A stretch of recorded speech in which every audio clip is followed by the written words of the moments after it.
नमस्कार साथियों, मैं नीरज कांति आप सभी का स्वागत करता हूं आपके अपने चैनल एनके ग्लोबल एजुकेशन पर।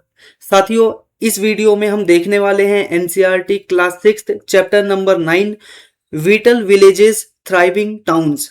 बेसिकली ये जो पूरा चैप्टर है इसके अंदर मौर्य साम्राज्य के पतन के बाद जो साम्राज्य उभर कर आए उन साम्राज्यों के दौरान जो ग्रामीण परिदृश्य किस प्रकार का था और जो शहरी परिदृश्य था वह किस प्रकार का था, इसके बारे में हम यहाँ पर अध्ययन करने वाले हैं। तो यहाँ पर हम सबसे पहले ऑफिशियली चैप्टर की शुरुआत करते हैं कि प्रभाकर नाम का एक लड़का होता है जो स्मिथ होते हैं, ब्लैक स्मिथ, उनके पास में जाकर क्या है वह किस प्रकार से बर्तन बना रहे हैं, लोहे को पिघला रहे हैं यानी उसकी हीटिंग कर रहे हैं और उसके ऊपर बीटिंग कर रहे हैं यानी हथौड़े से उसको मार रहे हैं और मारने के बाद उसको क्या है एक निश्चित आकार दिया जा रहा है।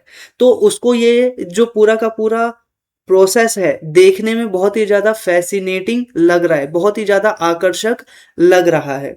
ठीक है, तो अब यहाँ पर प्रश्न आता है कि आयरन टूल और जो एग्रीकल्चर है उसके अंदर दोनों का कॉम्बिनेशन किस प्रकार से हमें देखने को मिलता है। देखो, जो आयरन है उसके बारे में मैंने आपको बताया था कि वैदिक एज या फिर दूसरे शब्दों में कहूँ मेगालिथिक टाइम पर, ठीक है, जब मेगालिथिक कल्चर चल रहा था तभी ये क्या है आज से लगभग 3000 साल पहले ही यूज होना शुरू हो गया था।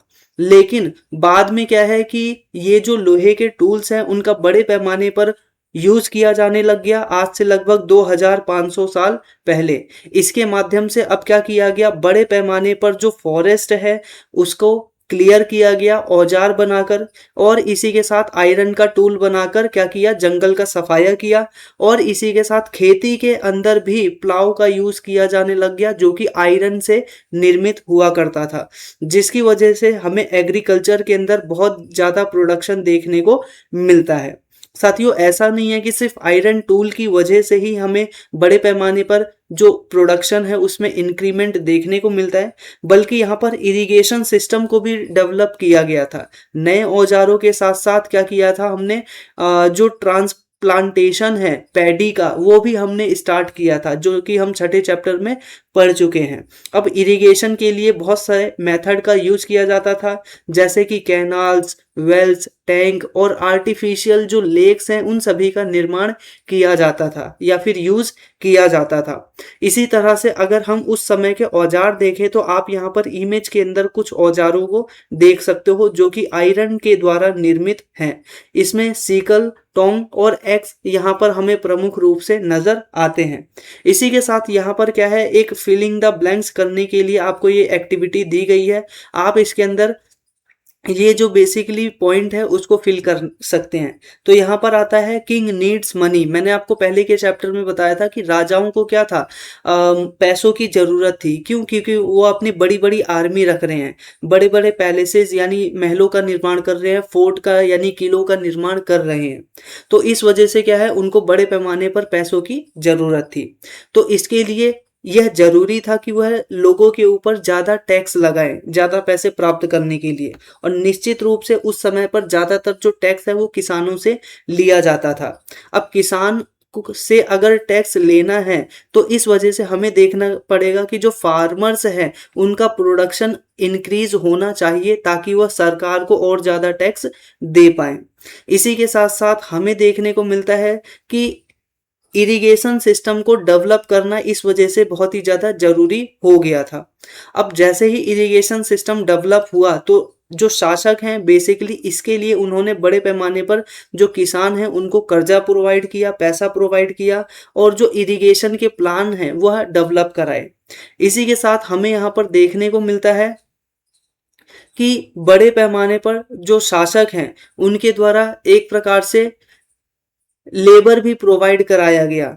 और इसी के साथ हमें यहाँ पर देखने को मिलता है कि जो लेबर प्रोवाइड किया गया, जो अदर प्रकार की सुविधाएं हैं वह उनको प्रदान की गई। और इस प्रकार से हम देखते हैं कि जो प्रोडक्शन है उसके अंदर इंक्रीमेंट होता है और इसी तरह से जो रिवेन्यू है वो सरकार की बढ़ती है और सरकार की रिवेन्यू बढ़ने की वजह से यहाँ पर हम देखते हैं कि जो फार्मर्स हैं उनको भी फायदा हुआ और इसी के साथ साथ यहाँ पर जो सरकार है उसको भी ज्यादा टैक्स प्राप्त हुए। ठीक है, तो इस प्रकार से हम यहाँ पर आगे देखते हैं नेक्स्ट हेडिंग के रूप में कि ये जो विलेजेस की हम बात कर रहे हैं, इन विलेजेस के अंदर जो लोग हैं वह किस प्रकार से रहा करते थे। तो अगर हम बात करें इंडियन सब कॉन्टिनेंट की, यानी भारतीय उपमहाद्वीप की, तो यहाँ पर जो लोग हैं उनको विभिन्न प्रकार की कैटेगरी के अंदर यहाँ पर डिवाइड किया गया था। ठीक है, अब ये जो कैटेगरी है आप इसको यहाँ पर देख सकते हो। तमिल रीजन की अगर हम स्पेसिफिक बात करें तो हमें यहाँ पर देखने को मिलता है कि तमिल रीजन के अंदर जो लैंड लॉर्ड्स होते हैं या फिर लैंड ओनर्स होते हैं उनको आमतौर पर वेल्लार कहा जाता था। ठीक है, तो ध्यान रखिएगा ये कुछ की टर्म है, यहीं से आपका प्रश्न आएगा। ठीक है, कि तमिल क्षेत्र में बेसिकली क्या है, हमें लार्ज जो लैंड लॉर्ड्स हैं उनको क्या बोला जाता है, वेल्लार बोला जाता है। इसी के साथ साथ कुछ साधारण प्लाउमैन होते हैं, साधारण किसान होते हैं, उनको उजवार बोला जाता था। ठीक है, तो यहाँ पर वेल्लार उजवार, इसी के साथ साथ यहाँ पर कुछ लैंडलेस लेबर हुआ करते थे, उनको कदैसियार बोला जाता था। इसी के साथ जो गुलाम हुआ करते थे उनको अदमई बोला जाता था। तो यहाँ पर हमने 4 टर्म देखे। पहला है वेल्लार, बड़े जमींदार, फिर उजवार यानी साधारण किसान, फिर उसके बाद कदासियार यानी गरीब किसान जिनके पास खुद की जमीन नहीं है, फिर उसके बाद स्लेव यानी गरीब, बेसिकली अदमई। ये कुछ कैटेगरी हुआ करती थी विलेजेस के अंदर। अगर हम नॉर्दर्न पार्ट की बात करें, अभी हमने तमिल रीजन की बात की, अगर हम नॉर्दर्न पार्ट की बात करें तो यहाँ पर हमें जो ग्राम का यानी विलेज का हेड देखने को मिलता है उसको हम बोलते हैं ग्राम भोजक। ठीक है, यहाँ पर विलेज हेडमैन हुआ करता था, उसको ग्राम भोजक बोला जाता था। और आमतौर पर ये जो ग्राम भोजक का पोस्ट हुआ करता था वह हेरिडेटरी था, यानी इसकी मृत्यु के बाद उसका जो पुत्र है वह यहाँ पर विलेज हेडमैन बनेगा, फिर उसके मृत्यु के पश्चात उसका पुत्र। इस प्रकार से हम यहाँ पर देखते हैं कि ये पूरा पोस्ट था वो हेरिडेटरी नजर आता है। इसी के साथ ये जो ग्राम भोजक है इनके पास बहुत सारी क्या बोलते हैं जमीनें हुआ करती थी, और ये जो जमीन है इनके ऊपर बेसिकली ये कल्टीवेशन जो किसान हैं उनको हायर करके करवाया करते थे। यानी ये खुद तो जमीन से सीधे तौर पर नहीं जुड़े थे, बल्कि किसी और से, मजदूरों से यहाँ पर खेतों में क्या है पैदावार किया करते थे। इसी के साथ साथ कई स्थितियों में देखने को मिलता है कि जो ग्राम भोजक है वह जो ग्रामीण समुदाय है उनसे एक प्रकार से टैक्स भी कलेक्ट किया करते थे राजा की तरफ से। इसी के साथ साथ कई स्थितियों में ये जज और जज के साथ पुलिसमैन की जो भूमिका है वह भी निभाया करते थे। ठीक है, तो ये हमने ग्राम भोजक या नॉर्थ इंडिया के अंदर किस प्रकार से प्रशासन होता था वो हमने देख लिया। अब हम यहाँ पर बात करते हैं कि ग्राम भोजक के अलावा उसके निचले स्तर पर एक और अधिकारी हुआ करता था जो कि है गृहपति। ये बेसिकली छोटे लैंडलॉर्ड हुआ करते थे, आप इसको इस प्रकार से समझ सकते हो।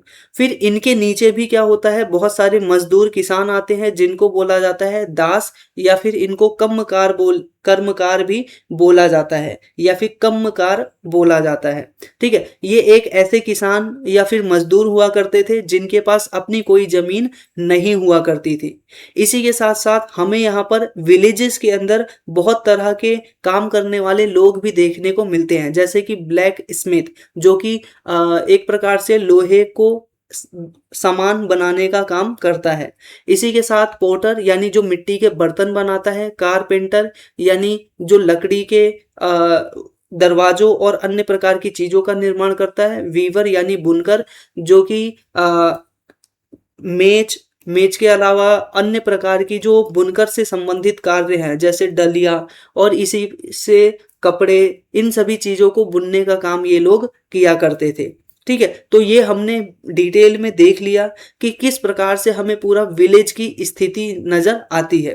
देखो ये सारी जो जानकारियां हैं ये हमें बेसिकली जो उस समय पर लिखी गई किताबें हैं उनके माध्यम से पता चलता है। अगर हम स्पेसिफिकली साउथ इंडिया में तमिल रीजन की बात करें तो उसके विषय में अधिकांश जो जानकारियां है वो हमें संगम लिटरेचर के माध्यम से पता चलती हैं। अब ये संगम लिटरेचर क्या है, तो दक्षिण भारत में एक शासक थे जिनका नाम था पांड्य, एक यानी पांड्य डायनेस्टी थी। ठीक है, तो पांड्य डायनेस्टी के अंदर हमें देखने को मिलता है यहाँ पर जो शासक थे उन शासकों ने क्या किया, जो तमिल रीजन है उनके अंदर तीन एक प्रकार से मीटिंग बिठवाई। ठीक है, या फिर एक कह सकते हैं असेंबली बिठवाई। ठीक है, पहली जो असेंबली थी वो हमें देखने को मिलती है मदुरई, दूसरी हमें असेंबली देखने को मिलती है कपाटपुरम, और तीसरी जो असेंबली है वो हमें देखने को मिलती है उत्तरी मदुरई में, यानी नॉर्दर्न मदुरई में। तो ये जो तीन बेसिकली तमिल संगम किए गए थे, संगम का मतलब ही होता है असेंबली बैठाना। ठीक है, तो तमिल संगम है यानी तमिल की जो असेंबली है, ये तीन असेंबलियों में ही किताबों का निर्माण किया गया था, उसी को ही हम संगम लिटरेचर के नाम से जानते हैं, और इसी के माध्यम से तमिल रीजन के बारे में संपूर्ण जानकारियां हमें प्राप्त होती हैं। अब संगम लिटरेचर के साथ साथ और भी चीजें हैं, जैसे कि हमें जो सिटीज है, अब देखो अभी हमने पूरा ऊपर विलेज की बात कर ली, अब हम बात करते हैं शहरों की, कि शहरों के बारे में हमें जानकारी किस प्रकार से प्राप्त होती है। तो कहानियों के माध्यम से, ट्रैवल अकाउंट के माध्यम से, स्कल्पचर यानी मूर्तियों के माध्यम से, आर्कियोलॉजी यानी पुरातत्व के माध्यम से। आर्कियोलॉजी का मतलब होता है जमीन के अंदर खुदाई करके बेसिकली जो वस्तुएं प्राप्त होती हैं उनके अध्ययन के द्वारा। अब यहाँ पर क्या होता है कि स्टोरी के रूप में हमें बहुत सारी जातक कथाएं देखने को मिलती है। अब जातक कथाएं ऐसी कथाओं को यानी कहानियों को बोला जाता है जो ऑर्डिनरी पीपल के माध्यम से लिखे रचित किए गए हों, और बाद के समय में हम देखते हैं कि ये जो ऑर्डिनरी पीपल की कहानियां हैं इनको प्रिजर्व किया गया, और इसी के साथ बुद्धिस्ट मॉन्क के माध्यम से यानी बौद्ध भिक्षु हैं उन सभी के माध्यम से जातक कहानियों का संकलन किया गया था। ठीक है, इसमें बहुत तरह की जो नॉर्मल कहानियां होती हैं उसका मेंशन है, जैसे कि एक क्या है, क्लेवर जो मैन है, चालाक और बुद्धिमान आदमी है, उसकी कहानी यहाँ पर मेंशन की गई है कि वो पहले क्या है, एक प्रकार से डेड रेड को प्राप्त करता है, फिर उसको क्या है, जो एक प्रकार से राजा है उसके बेसिकली किसी को बेच देता है होटल के अंदर, क्योंकि उसको अपनी कैट को ये चूहा खिलाना होता है। फिर उसके बाद क्या होता है कि वो बैठा होता है, जो किंग का गार्डन होता है वो खराब हो जाता है। फिर उसके बाद वहां पर जो गार्डनर होता है वो इसको यह काम करने को बोलता है और बदले में कहता है कि मैं तुम्हें कुछ सामान दे दूंगा। अब इस बीच में वो अपना दिमाग लगाता है, वहां पर जो बच्चे खेल रहे होते हैं उसको क्या करता है कि जो मिठाई है यानी स्वीट है उसका लालच देके सारा काम करवा लेता है, और बदले में जो बच्चे हैं उनको कुछ टॉफियां दे देता है।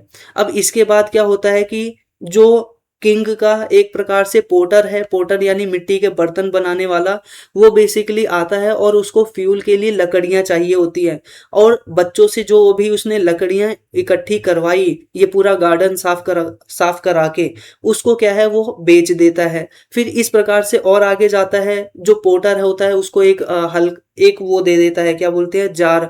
उस जार के अंदर वो पानी भर के फिर क्या करता है, पास के इलाके में जहां पर व्यापारी आते हैं उनको वो पानी पिलाने लग जाता है। पानी पिलाने के साथ फिर जो अदर होते हैं, एक व्यापारियों का समूह आता है, और समूह फिर उसको कहता है कि उनको क्या है, बहुत सारे चारे की जरूरत है। फिर उसके बाद वो जो व्यक्ति है वो फिर इस प्रकार से जिनको पानी पिलाया था उनसे मदद मांगता है, ग्रास का बंडल उनसे मांगता है, फिर इस प्रकार से वो क्या है, पैसे कमाता है। तो ये जो देख रहे हो ये एक बहुत साधारण सी कहानी है। ठीक है, कोई राजा महाराजा की कहानी नहीं है, एकदम साधारण कहानी है कि आदमी किस तरह से अपना क्या है, जीवन चला रहा है। तो इस प्रकार की साधारण कहानियां हमें जातक कथाओं के अंदर देखने को मिलती हैं। ठीक है, और इसी के साथ साथ यहाँ पर क्या है, बहुत सारे स्कल्पचर यानी मूर्तियां भी मिली हैं, जिससे हमें पता चलता है कि उस समय के लोग किस प्रकार से रहते थे। इसी के साथ साथ यहाँ पर हमें देखने को मिलता है कि आमतौर पर इन स्कल्पचर्स का जो यूज है वो डेकोरेशन, रेलिंग और पिलर्स और गेटवे, इन सभी के ऊपर भी यहाँ पर किया जाता था। साथियों, इसी के साथ साथ अब बात करते हैं आर्कियोलॉजी के माध्यम से किस प्रकार से पता चलता है।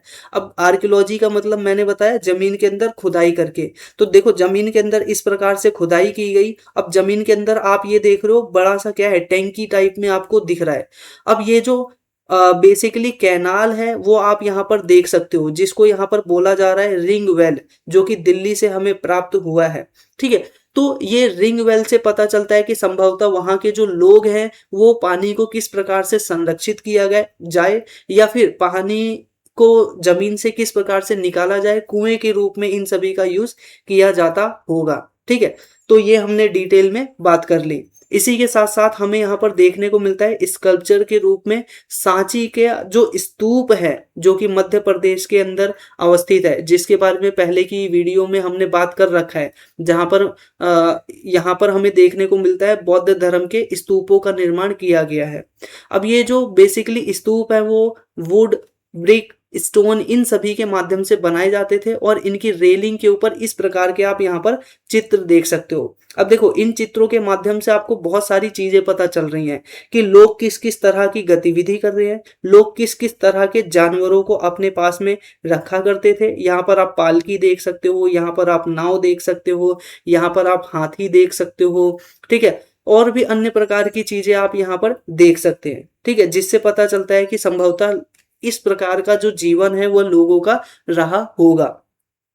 इसी के साथ साथ हमें देखने को मिलता है कि बहुत सारी जो शहर हैं इस टाइम पर जो डेवलप हुए थे वो हमें महाजनपद के रूप में देखने को मिलते हैं, जिनके बारे में हमने तो पहले ही बात कर लिया है। लेकिन यहाँ पर मुख्य मुद्दा ये है कि आमतौर पर इनको क्या है, फोर्टिफाइड किले के माध्यम से, यानी किलेबंद दीवार के माध्यम से इनको घेरा गया था। अब यहाँ पर हमें आर्कियोलॉजिस्ट के माध्यम से बहुत सारे रॉ पोर्ट्स मिले हैं, यानी मिट्टी के घड़े मिले हैं। इसी के साथ सेरेमिक रिंग्स मिली है, जैसा कि आप यहाँ पर देख रहे हो, सेरेमिक यानी मिट्टी का, रिंग यानी इस प्रकार के कुएं, तो सेरेमिक रिंग मिले हैं। और इसके अलावा रिंग वेल यानी रिंग वेल वाला कुआं मिला है। संभवतः इसका जो यूज है वो टॉयलेट के रूप में किया जाता होगा, या फिर जो ड्रेन है या फिर गार्बेज डंप है उसके रूप में किया जाता होगा। और इस प्रकार के जो सेरेमिक रिंग है, रिंग वेल है, वो हमें क्या है, हर एक घर के अंदर लगभग लगभग देखने को मिलता है। इसी के साथ साथ अगर हम शहरों की और डिटेल में बात करें तो यहाँ पर हमें बहुत सारे क्या बोलते हैं, पैलेसेस भी देखने को मिलते हैं, मार्केट देखने को मिलते हैं, और जो ऑर्डिनरी पीपल हैं उनके घर क्या है, बहुत ही कम देखने को मिलते हैं। ठीक है, ये ध्यान रखना कि ये हार्डली मिल रहे हैं। पैलेसेस, मार्केट और जो ऑर्डिनरी पीपल हैं उन सभी के जो घर बार है वो बहुत कम देखने को मिल रहे हैं। क्यों? क्योंकि संभवतः इन सभी को क्या है, लकड़ी के द्वारा बनाया हो गया होगा, जो कि समय के साथ नष्ट हो गए होंगे। संभवतः क्या है, ये वुड यानी लकड़ी, इसके अलावा मड ब्रिक यानी मिट्टी के ईंट, और इसके अलावा थैच यानी घास फूस के बनाए गए होंगे, जो कि समय के साथ नष्ट हो गए होंगे। इसी के साथ अगर हम शहरों की बात करें और किसके माध्यम से पता चलता है, तो ट्रेवलर जो होते हैं उनके अकाउंट के माध्यम से, जो सेलर हैं, ठीक है, यानी जो व्यापारी हैं, उनके अकाउंट के माध्यम से हमें पता चलता है। उदाहरण के लिए एक ग्रीक सेलर है जो कि इंडिया के अंदर आता है, और इंडिया में जो जो पोर्ट पर वह रुकता है उस पोर्ट को, यानी जो बंदरगाह है, उसको डिस्क्राइब करता है कि यहाँ पर इस प्रकार के लोग रहते हैं। उदाहरण के लिए आप यहाँ पर भड़हूच का क्या बोलते हैं, पोर्ट देख सकते हो। साथियों, जो कहानी है, यानी पहले के टाइम में जो बैरी गाजा है, ठीक है, उसको आज के समय में भड़ूच बोला जाता है। और भड़ूच की अगर आप बात करेंगे तो ये क्या बोलते हैं, आज के समय में ग्रीक के अंदर देखने को मिलता है। ठीक है, तो ये आपको ध्यान में रखना है, बैरी गाजा, भड़ूच, इसके बारे में कुछ जो ग्रीक सेलर्स हैं या फिर ट्रेवलर्स हैं वो बताते हैं। वो यहाँ पर क्या बताते हैं इसके बारे में, कि यहाँ पर क्या है कि बहुत सारी जो जहाज है वो आकर रुका करते थे, और यहाँ पर इतने बड़े बड़े जहाज हुआ करते थे कि बेसिकली क्या है, इतने बड़े जहाज़ों को स्किलफुल जो एक प्रकार से ट्रैवलर हैं उनके माध्यम से ही रेगुलेट किया जा सकता था। उन्होंने ये भी बताया कि इस पोर्ट के ऊपर क्या क्या चीज़ों को यहाँ पर मंगाया जाता था और क्या क्या चीज़ों को यहाँ से बेचा जाता था, यानी भेजा जाता था। जैसे कि आप यहाँ पर इंपोर्ट के रूप में आप देख सकते हो वाइन, कॉपर, टिन, लेड, फिर इसके अलावा कोरल, टोपाज, फिर इसके अलावा क्लोथ, गोल्ड और सिल्वर, इन सभी तरह की जो चीजें हैं वो क्या है, हम दूसरे क्षेत्रों से मंगाया करते थे। इसी के साथ जो हिमालय क्षेत्र के अंदर पाए जाने वाली जो प्रमुख रूप से जड़ी बूटियां हैं, प्लांट हैं, उनको हम क्या करते थे, बाहर देशों में बेचा करते थे। आइवरी यानी बेसिकली कढ़ाईदार वस्तुएं, एजिड एक प्रकार का पत्थर होता है, कार्नेलियन ये भी एक प्रकार का पत्थर होता है, कॉटन यानी कपास, सिल्क यानी एक प्रकार से ये भी बेसिकली क्या होता है, धागा होता है और कपड़ा होता है, और परफ्यूम, ये सारी चीजों को हम अपने देश से दूसरे देशों में बेचा करते थे। ये सारी बातें कौन बता रहा है, एक ग्रीक ट्रेवलर बता रहा है। किसके बारे में, बैरीगाजा पोर्ट के बारे में, यानी भड़बूच पोर्ट के बारे में। ठीक है, हिंदी में इसको भड़बूच बोला जाता है और यहाँ पर भरूच इंग्लिश में लिखा हुआ है। इसी के साथ साथ यहाँ पर जब भी कोई व्यापारी आता था तो राजा को भी गिफ्ट दिया करता था, जैसे कि सिल्वर का कोई चीज हो गया, यहाँ पर क्या है, सिंगिंग बॉय हो गया, ब्यूटीफुल वुमेन हो गया, फाइन वाइन हो गया, फाइन क्लोथ्स हो गया। ठीक है, ये बेसिकली क्या है, किंग के लिए ये सारी गिफ्ट लेकर आया करते थे। ठीक है, तो हमने यहाँ पर शहरों के बारे में बात कर लिया, ग्रामीण क्षेत्रों के बारे में बात कर लिया। अब हम यहाँ पर बात करते हैं कि यहाँ पर आप देख रहे हो इतनी सारी चीजों का हम क्या कर रहे हैं, व्यापार कर रहे हैं। तो ये व्यापार किसके माध्यम से किया जाता था, तो हमें नजर आता है सिक्कों के माध्यम से। उस समय जो सिक्के हुआ करते थे उसको हम पंच मार्क सिक्का कहा करते थे। ठीक है, ये आमतौर पर रेक्टेंगुलर शेप में हुआ करते थे या कभी कभी स्क्वायर और जो राउंड शेप है उसमें भी हुआ करते थे। एक बात, दूसरा ये बेसिकली सिल्वर के द्वारा बनाए जाते थे। इसी के साथ इनके ऊपर जो प्राकृतिक चित्र हैं या जानवरों के चित्र हैं वह बनाए जाते थे। दूसरी बात, तीसरी बात, इनको क्या है, डाई के द्वारा यानी पंच करके बनाया जाता था। यानी एक इनका एक स्पेसिफिक सांचा होता था, उस सांचे में क्या होता था कि इन लोहे के टुकड़ों को डाला जाता था, लोहे के टुकड़ों को फिर दबाया जाता था, तो इस प्रकार की आकृति उसके ऊपर बन जाती थी। अब चूंकि इसको पंच करके बनाया जा रहा है, इसी वजह से इसको पंच मार्क कॉइन भी कहा जाता है। ठीक है, और इसी प्रकार के जो हजारों की संख्या में जो कॉइन है वो हमें क्या है, पोस्ट मॉडर्न एज में हमें देखने को मिलती है। ठीक है, पोस्ट मॉडर्न एज का मतलब है मौर्य साम्राज्य के समाप्त हो जाने के बाद वाला समय। ठीक है, उसमें हमें देखने को मिलता है पोस्ट मॉडर्न एज में। इसी के साथ साथ यहाँ पर हमें paddy, salt, cart, sand, white sand, moonlight, इस प्रकार की बहुत सारी चीजें हैं जो कि क्या है, हमें देखने को मिलता है कि इनका व्यापार किया जाता था। और कई बार क्या है, सिक्कों के बदले में वस्तु के बदले वस्तु देकर भी क्या किया जाता था, व्यापार किया जाता था। ठीक है, तो हमने ये व्यापार का भी जिक्र कर लिया। अब हम बात करते हैं कि जो सिटी हुआ करती थी उनके क्या है, कुछ स्पेसिफिक फंक्शन हुआ करते थे, उनकी कुछ खास विशेषताएं हुआ करती थी। उदाहरण के लिए हमें यहाँ पर मथुरा का उदाहरण देखने को मिलता है, जो कि क्या है, मेजर जो ट्रेवल और ट्रेड का रूट है उसके ऊपर अवस्थित था। यानी जो मथुरा है व्यापार का एक प्रमुख केंद्र था। ठीक है, जहां से हमें देखने को मिलता है नॉर्थ ईस्ट, नॉर्थ वेस्ट और ईस्ट, फिर इसके अलावा नॉर्थ टू साउथ। यानी अगर इमेज में यहाँ पर देखें, अगर हमें कोई इमेज मिले तो, ठीक है, मथुरा का इमेज तो आप सभी जानते होंगे। यहाँ पर चलिए इस इमेज में जिक्र कर लेते हैं। ठीक है, मथुरा आपको यहाँ पर देखने को मिलेगा कि ये पूरा का पूरा जो ये दिल्ली है इसी के पास में अवस्थित है मथुरा। ठीक है, ये जंक्शन पॉइंट जो आपको दिख रहा है। अब नॉर्मल सी बात है, जो मथुरा है ये नॉर्थ वेस्ट से लेकर साउथ की तरफ आने वाला जो व्यापार का रास्ता है, ये हो गया। और दूसरा नॉर्थ से लेकर जो दक्षिणा पथ है उसकी तरफ से यहाँ पर क्या बोलते हैं, आने वाला जो रास्ता है उसकी तरफ यहाँ पर मथुरा अवस्थित था। इस वजह से स्ट्रेटेजिक पोजीशन हमें यहाँ पर इसकी देखने को मिलती है। आप यहाँ पर जो गुजरात का क्षेत्र है, यहाँ पर जो बैरीगाजा पोर्ट है या फिर भड़ोच पोर्ट है, उसको भी यहाँ पर इस स्थान पर देख सकते हो। ठीक है, तो ये इस प्रकार से हमें देखने को मिलता है कि यह प्रमुख स्थान थे जहां पर क्या है, व्यापार का प्रमुख केंद्र हुआ करता था। अब ये व्यापार के ही प्रमुख केंद्र नहीं हुआ करते थे, बल्कि यहाँ पर क्या है, बहुत सारे श्राइन हुआ करते थे। अब नॉर्मल सी बात है, लोग यहाँ पर व्यापार करने के लिए आ रहे हैं, कई महीनों तक यहाँ पर ठहरेंगे, कई महीनों तक यहाँ पर ठहरेंगे तो वो लोग क्या करेंगे, आसपास पूजा आराधना के लिए मंदिर भी बना लेंगे। तो इस प्रकार से बहुत सारे श्राइन भी डेवलप होते हुए नजर आ रहे हैं हमें इन व्यापारिक स्थानों के पास में। इसी के साथ साथ यहाँ पर हमें देखने को मिलता है कि फार्मर्स और जो हर्डर्स हैं वो भी आसपास के जो विलेजेस हैं उनके अंदर रहा करते थे। इसी के साथ साथ जो मथुरा है वो अपने फाइन स्कल्पचर्स यानी बारीक नक्काशी की गई मूर्तियों के लिए भी प्रसिद्ध हुआ करता था। ठीक है, और यहाँ पर हमें देखने को मिलता है, यही रीजन है कि बाद के समय में ये जो मथुरा रीजन है यहाँ पर मथुरा कला का विकास हुआ।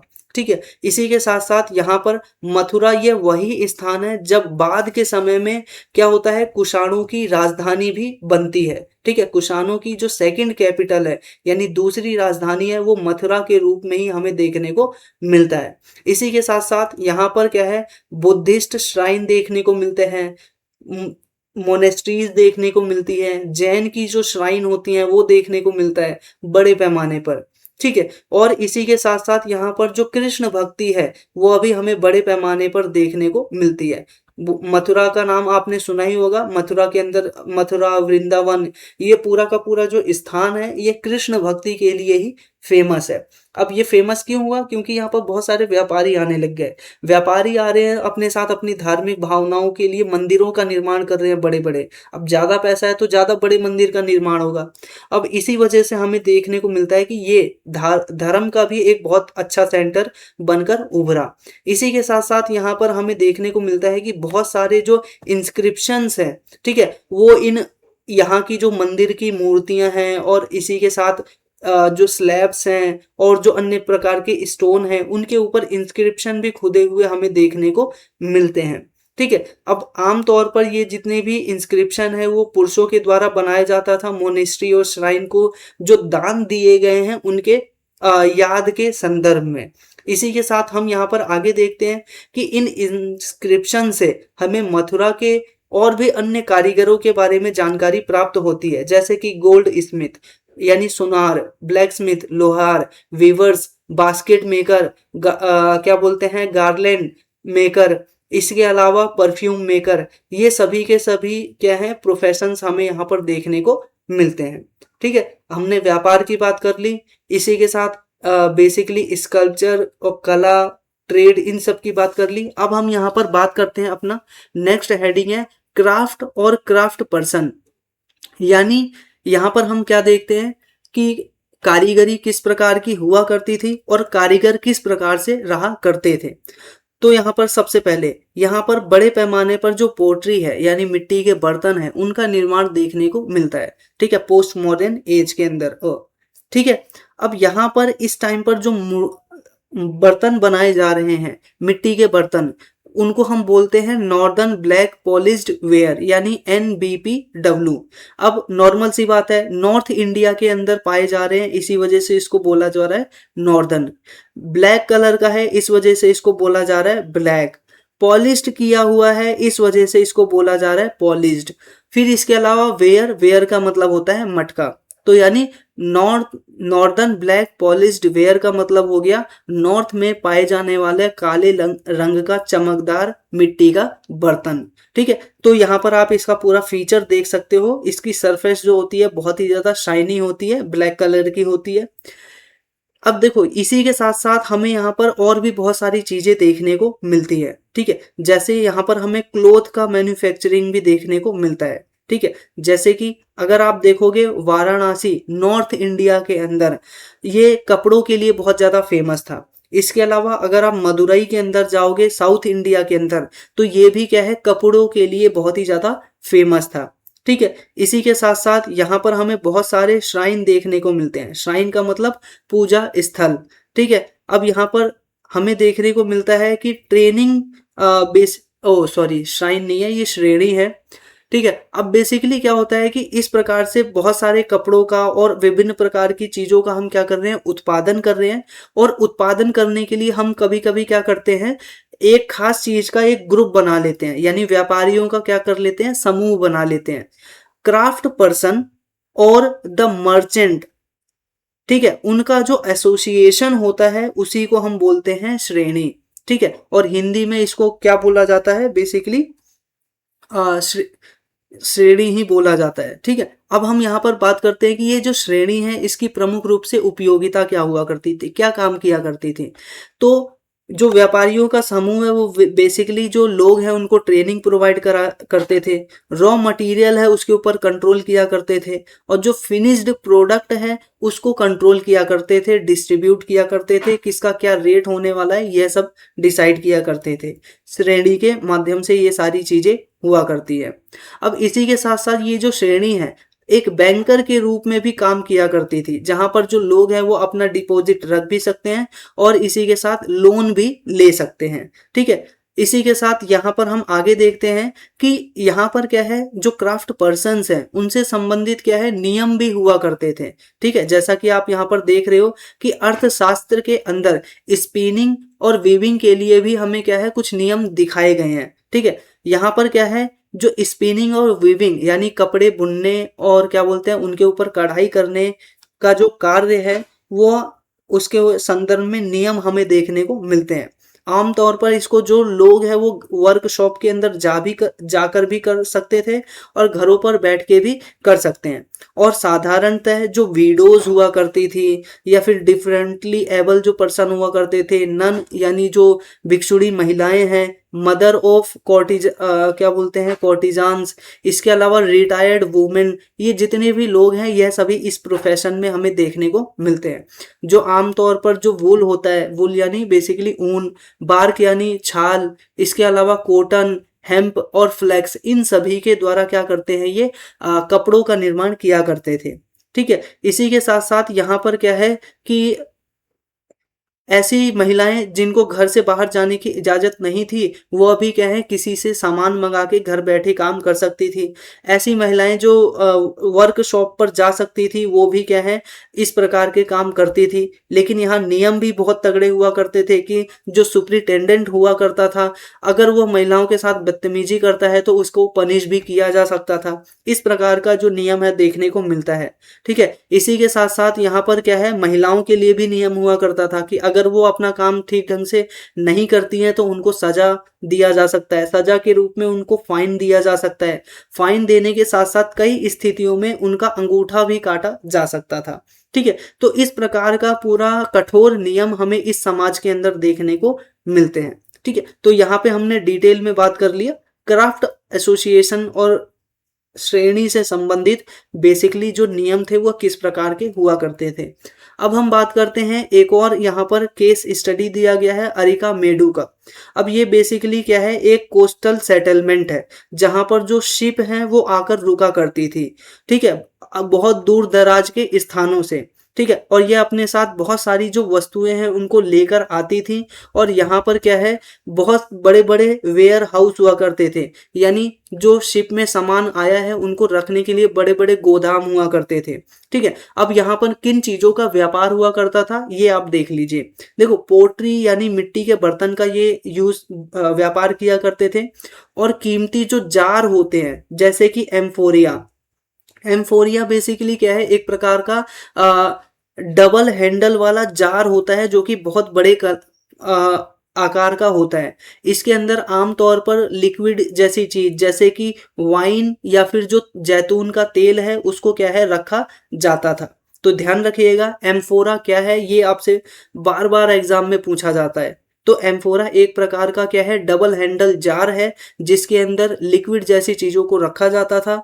और उदाहरण के लिए वाइन और ऑयल जैतून का तेल है उन सभी को यहाँ पर लाकर बेचा जाता था या फिर रखा जाता था।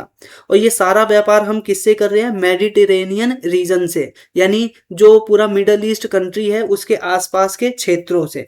इसी के साथ साथ हमें यहाँ पर देखने को मिलता है कि रेड ग्लेज्ड पोट्री भी यहाँ पर एक प्रकार से व्यापार किया जाता था। ठीक है, जिसको हम बोलते हैं एरेटाइन वेयर। ठीक है, अब यहाँ पर एरेटाइन इसका नाम इस वजह से पड़ा क्योंकि ये क्या है इटली में निर्मित किया जाता था। तो यहाँ पर आपने दो बर्तनों का नाम बहुत अच्छे से ध्यान रखना है। पहला है एम्फोरिया मटका और दूसरी तरफ यहाँ पर आपको देखना है एरेटाइन वेयर। ठीक है, इसी के साथ साथ हमें यहाँ पर देखने को मिलता है कि और भी बहुत सारी चीजें जैसे कि रोम साम्राज्य से हम लैंप मंगाया करते थे ठीक है। इसी के साथ ग्लास के सामान मंगाया करते थे, शीशे का सामान, और भी अन्य प्रकार की बहुत सारी जो चीजें हैं वो हम क्या है, रोम साम्राज्य से मंगाते हैं। इसी के साथ साथ हमें यहाँ पर क्या है, अगर इंडिया की बात करें तो यहाँ पर हमें बहुत छोटे छोटे टैंक भी देखने को मिलते हैं। अब छोटे टैंक का यूज संभवतः यह लोग जो कपड़े होते हैं उनको डाई करने के लिए किया करते होंगे। इसी के साथ हमें यहाँ पर बहुत बड़े पैमाने पर क्या है, प्रीसियस स्टोन देखने को मिला है और ग्लास देखने को मिला है। तो यहाँ पर एक इंपॉर्टेंट फैक्ट याद रखिएगा, अभी तक मैंने जितना भी चैप्टर पढ़ाया, यानी पहले के जितने भी चैप्टर पढ़ाए, उसके अंदर मैंने कहीं भी आपको मेंशन नहीं किया ग्लास का। तो यहाँ पर सबसे पहले हमें यहाँ पर इस एज के अंदर ग्लास का यूज होता हुआ हमें यहाँ पर नजर आ रहा है। ठीक है, तो यहाँ पर इस प्रकार से ये अपना पूरा चैप्टर हमें देखने को मिलता है। यहाँ पे कुछ इंस्क्रिप्शन भी मिले हैं हमें, जो कि क्या है, अब नॉर्मल सी बात है, हम यहाँ पर कौन से पोर्ट की बात कर रहे हैं, कौन से, अरिकामेडु पोर्ट की। तो अरिकामेडु पोर्ट के अंदर हमें देखने को मिलता है कुछ इंस्क्रिप्शन मिले हैं जो कि ब्राह्मणी और तमिल लैंग्वेज के अंदर लिखे गए थे। इसका मतलब ये है कि तमिल यहाँ की मुख्य भाषा थी और जो ऊपर नॉर्दर्न इंडिया है उसका भी प्रभाव इस साउथ इंडिया के अंदर कहीं ना कहीं होता हुआ हमें नजर आ रहा है। वहीं पर रोम या फिर यूरोप की अगर हम बात करें तो यहाँ पे भी हमें वर्ल्ड की ओल्डेस्ट सिटी देखने को मिलती है। यहाँ पर एक टाइम पे ऑगस्टस नाम के एक शासक हुआ करते थे, ठीक है, जिन्होंने काफी समय तक इस क्षेत्र पर शासन किया और इनके वंशजों के माध्यम से बड़े एक प्रकार से सिटी का निर्माण यहाँ पर रोम के अंदर किया गया।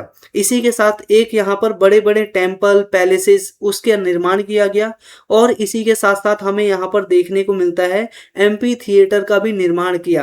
अब ये एम्पी थिएटर क्या होता है, आप इस इमेज में देख सकते हो कि ये बड़ा एक क्या है, सर्कुलर है। ये आप जितना भी देख रहे हो ना, ये पूरी सीधी दीवार आपको यहाँ से लग रही है, लेकिन ये क्या है, बहुत बड़ा है और क्या है, सर्कुलर वे में है। अब यहाँ पर क्या है, जो बड़े बड़े गेम हुआ करते हैं, ठीक है, कुश्ती, लड़ाई और घुड़सवारी, ये सारे के सारे खेल इसके अंदर हुआ करते थे और लोग यहाँ पर क्या है, देखने आया करते थे।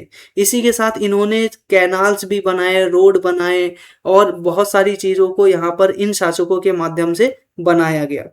हमने यहाँ पर डिटेल में जितना भी पूरा चैप्टर था उसको यहाँ पर डिस्कस कर लिया है।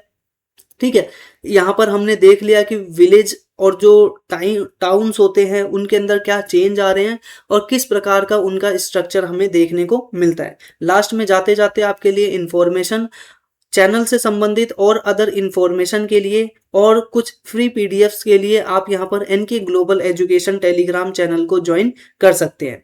इसी के साथ साथ यहाँ पर अगर आप करंट अफेयर के लिए यहाँ पर आप एक ग्रुप देख सकते हो 499 में, जिसके अंदर आपको डेली, वीकली, मंथली और पूरे साल भर का current affair booklet PDF form में आपको यहाँ पर मिलने वाला है। ये वन टाइम यहाँ पर इन्वेस्टमेंट रहेगा। आप एक बार इस ग्रुप को ज्वाइन करके रखिए, फिर इसके अंदर जितनी भी पीडीएफ वगैरह आ रही है आप उनको एक्सेस कर सकते हैं और लाइफ टाइम का यहाँ पर सब्सक्रिप्शन आपको यहाँ पर नजर आएगा।